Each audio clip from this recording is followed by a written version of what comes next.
Sports Network, presented by Brown, Painteras, and Scott. For more of tonight's show, here's your host, Mike Crispino. All right, welcome back. We're live in studio here in Hartford. Dan Hurley, the Uconn men's basketball coach, with us, two-time champ, back-to-back. A heck of a run, 12 straight wins, double figures in every one of them. But I want to talk to you about the Big East tournament because I know that was important to you. 2006 was the last time Uconn won the regular season title. Been a while since winning that tournament, and you took care of business there. And I know when the season began, you had those pictures up of the trophies we want to win and the places we're going to go, and it was meaningful to the players. But I thought when you got to New York, that was a kind of a peak, in a sense, of what you wanted to do with this regular season. Yeah, I think your conference record, it's so hard to win conference games. So, I mean, especially Big East games. The games are so physical. Playing in those games, I think the coaches are awesome coaches in the Big East. I think we got the best roster of coaches of any league in the country. So, the games are so physical. The environments are intense.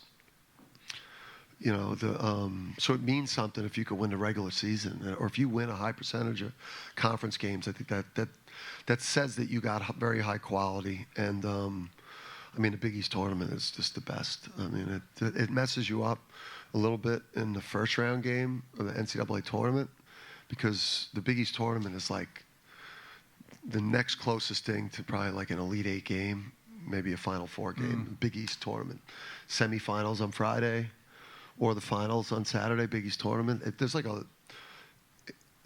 down. It's like the environment's not as good. Yeah.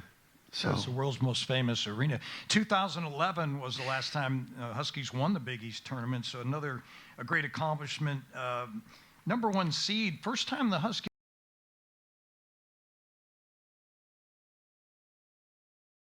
So then again, you got that mantle. It could be a weight on your shoulders. A lot of number ones have been knocked off lately. Yeah. After winning the title, Kansas, I can name them all, really, but that didn't seem to bother this team. Yeah, I mean, playing for seeding it's important. And we talk about it. I mean, we talk about it with the team going into games. We set the game for them. They understand what it means, and we talk about the NCAA tournament seeding a lot, conference standings. I mean, we don't we're very process driven, but we're very goal oriented. I think we talk about why these games are important. And for last year, we knew it was worth pushing for to get that number one overall seed. That going Brooklyn to Boston to Phoenix was just set up perfectly for us. So we pushed so hard for it every game. And it's not easy. I mean, go 18-2 in the league, and but we lost in the first round of the tournament as a 7 seed, and then we lost in the first round of the tournament as a 5 seed, and then we won it as a 4 seed and a 1. So higher seeds are better. Yeah, no question. Wait.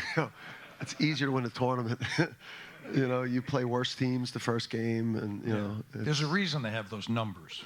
Yeah, you fight for every game. It helps. This team, getting back to the last 6 national champions, they all got bounced in the first and second round. That's another indication of how much momentum you had over these last 2 seasons, because it ain't easy to go back and do what you just did the year before. And 6 different champs went down in the first and second round prior to your team. Yeah, it's like 7 NBA players, and then Joey and Naheem and some very valuable bench players. We lost 9 awesome guys from two different teams, but bringing Cam in, it probably helped us a little bit. That we did lose some people, because then we did have some people that didn't have a championship, like Cam. Cam had never even played in the NCAA tournament, so it was we all love Cam so much that. You're thinking a lot about we got to get one for. Yeah. We knew Steph was going to be just a 1-year player, and those guys were so awesome. It's we got to make sure we win one with these guys. Getting back to the roster, we started talking about, obviously Caravan's so important. You talked about Sampson. Hassan Diarra, he's a grad guy now, and he finished strong for you last year, and he's a defensive presence. I call him the junkyard dog. Maybe you call him that. There's something about that guy that you just want him on your team. You want to be a teammate of him.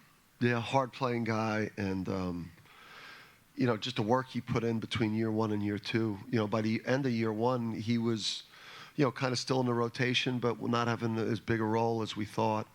You know, he could have went portal, or he could have just not worked on his game. But then that summer, he really worked on his game. This past year, I mean, he saved our butt a lot.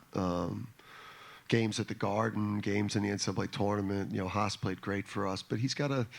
You know, he's got to take a big jump, and some of it's going to be a little bit by numbers, but it's got to be more by example and, you know, just more as a leader and just, you know, like playing the way that we need him to play. You know, he's going to have a lot of talent around him. Yeah. And he's a been there, done that guy now. Him and Caravan and Sampson got 2 rings. I just think that experience has got to be invaluable. Now they have to communicate it to maybe the young guys, Liam McNeely that's just come in here, Isaiah Abraham, Ahmad Noel. Yeah, they need that. I mean, if I was one of them, I'd be walking around the locker room like, you know, here we go, guys. You know, but it's not the most easy thing. You know, when you have to step into that role, that's like it's a big adjustment.